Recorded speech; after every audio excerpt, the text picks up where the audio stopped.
CI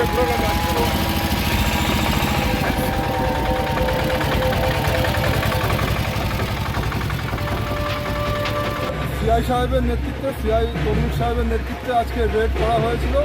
তো আমরা প্রায় 700 মতো বাজি ওইখানে 700-800 কেজি 700-800 কেজির মতো বাজি ওটা সিজ করা হয়েছে এবং বাজির তৈরির মশলা আর ওরা একসাথে 6-7 জন মিলে বানাচ্ছিল।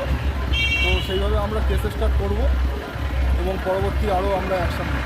কেউ কি অ্যারেস্ট হয়েছে আজকে? না, এখনও অ্যারেস্ট হয়নি। মানে পুলিশ ঢুকেছিল, পালিয়ে গেছিলো। স্যার কতজনের বাড়ি থেকে উদ্ধার হয়েছে বাজি?